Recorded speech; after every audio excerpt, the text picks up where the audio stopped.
যেমন দেখছেন, দুনিয়া যেমন সুস্পষ্টভাবে লক্ষ্য করছেন, অন্ধকার রাত্রে যেমন চাঁদের আলো একবারে সুস্পষ্ট লক্ষ্য করা যায়, দেখা যায়, দিন এরকম স্বচ্ছ। তো দিনের মধ্যে কোনো বাড়াবাড়ি নেই। কত্তাবাইয়ানা রশদু মিনাল গাই, ভ্রষ্টতা থেকে সিরাতে মুস্তাকিম, সরল পথ, এটি স্পষ্ট।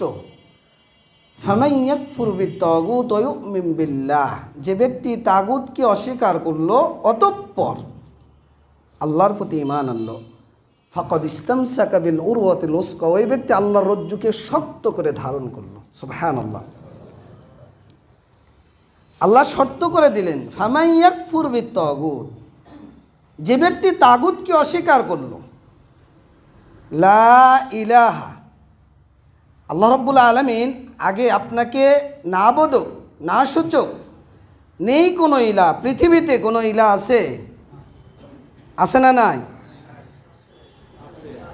আছে না নাই? আছে। তো সমস্ত ইলাদেরকে আল্লাহ আগে নাকচ করতে বললেন, লা ইলাহা, নেই কোনো ইলা ইল্লাল্লাহ, ইবাদতের হকদার একমাত্র আল্লাহ ছাড়া।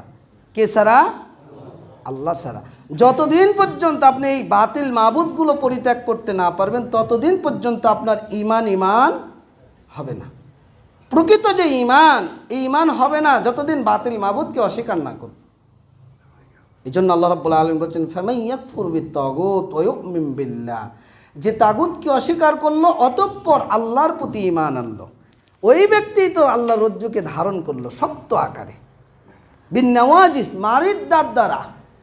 গোস্ত যখন খান তখন সামনের দাঁতে যদি ছেঁড়ার চেষ্টা করেন, রসটা এসে চোখে পড়বে। এই জন্য মারিদ দাঁতের সঙ্গে হাড্ডিটা বা গোস্তটা আপনি চেবিয়ে খাওয়ার চেষ্টা করেন। তা আল্লাহ রাসূল বলছেন, বিন্নাওয়াজিস, তোমরা কোরআন এবং সুন্নাহকে, আমার সাহাবীদের সুন্নাতকে তোমরা মারিদ দাঁত দ্বারা আঁকড়ে ধরো। এটার নাম হলো উরওয়াতুল উসকা, আল্লাহর শক্ত রজ্জুকে শক্তভাবে সুদৃঢ়ভাবে ধারণ করা। তাগুত শব্দটি তুগিয়ান থেকে এসেছে। তুগিয়ান মানে সীমা অতিক্রম করা। আল্লাহ রাব্বুল আলামিন সূরা হাক্কার মধ্যে বলেছেন 11 নম্বর আয়াত, ইন্না লাম্মা তাগাল মাউ হামালনাকুম ফিল জারিয়া। যখন নূহ আলাইহিস সালামের যুগে প্লাবন তার সীমাটা অতিক্রম করলো, মানে ধরেন আমাদের দেশ নদীমাতৃক দেশ, এখানে করতোয়া রয়েছে, আমাদের যমুনা রয়েছে, বাঙ্গালী রয়েছে, ইসামতি রয়েছে। মনে করেন বর্তমানে পানির সীমা 3 সেন্টিমিটার। যখন এই 3 সেন্টিমিটার অতিক্রম করে 4 সেন্টিমিটার 5 সেন্টিমিটারে চলে যাবে, এটার নাম হলো তগা, সীমা লঙ্ঘন করা। তো তাগুত